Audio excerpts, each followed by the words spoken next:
is Moda White, and this is my response to Lukianoff's campus censorship. I used to attend a university, which I no longer attend anymore, but I do go to the campus sometimes, and I picked up the student newspaper, and I came across an article written by an evangelical Christian student, who I'm going to call Jamie. Jamie wanted to make the case that Muslims should all be bought or converted to Christianity because they were, quote, following an evil religion, and Christ was the only way. Now, most of the responses that came in reply to Jamie's article were from Christian students who felt angry that Jamie's biased opinion had been allowed to be published and that the newspaper didn't censor anything that he said. But in spite of this anger that was felt by these students, what Jamie's article did was open the floor for discussion and education on a campus that I found to be very closed-minded and uneducated. One of my professors even told us on the first day of class not to approach any subject which might be considered controversial or which we might offend another student by. Most of the Christian students that replied to Jamie told him that if he were truly Christian, then maybe he should have tried by loving his neighbor and not condemning him if he truly wanted to bring him into the fold of Christianity. They felt offended that Jamie chose to speak representing all of Christianity when he condemned Islam and Muslims as evil, when he changed verses of the Quran and other facts to fit his opinion. But by doing so, all Jamie did was exercise his right to free speech. And within his right is our ability, if not our obligation, to rebut whatever he said. And that ability for us to respond to harsh, hateful comments with kindness and love is our morality. But I disagree with Lukianoff that free speech being a moral concept.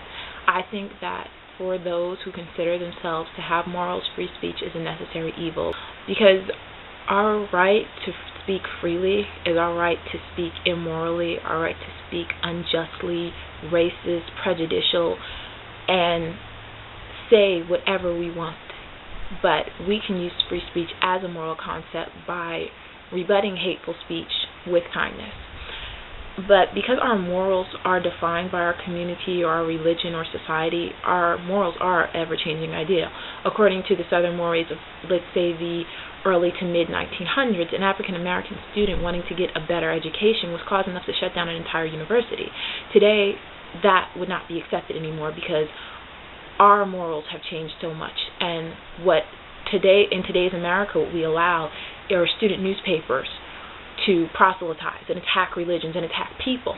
But simultaneously, what we also allow is that same newspaper to be used to rebut this hate speech and rebut prejudice. Now, I'm not really eager to attend a university that allows proselytizing without distancing themselves from these opinions that are expressed, but I do applaud the university for allowing Jamie to express his biased opinion. All through our pre-adolescent life, we are taught the social mores of society, and once we reach the university level, it's time for what we've been taught to be tried and tested, and for us to experience life through what we've been taught and experience reality.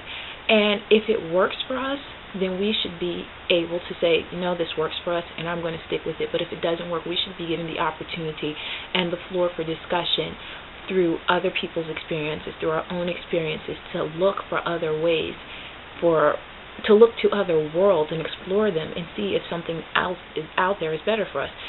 We have to experience within our classroom some aspects of social stratification, some aspects of racism, prejudice, whatever it is that is a part of reality, be it good or bad. We have to experience all of this within our classrooms. Free speech is an essential part of our education because without it, we will hold on to all of those prejudices that we might feel, misunderstanding, which can turn into hate and prejudice and fear of other people. So in order for the students of today and of future generations to become clear-minded and proactive members of our society, they have to be challenged. We have to be challenged to understand and defend others and our own beliefs, because we cannot expect our future to be brighter and better if we shelter ourselves and hold on to things, afraid to offend others, afraid to be challenged, afraid for our own thoughts to be challenged, afraid to challenge others, and afraid to speak.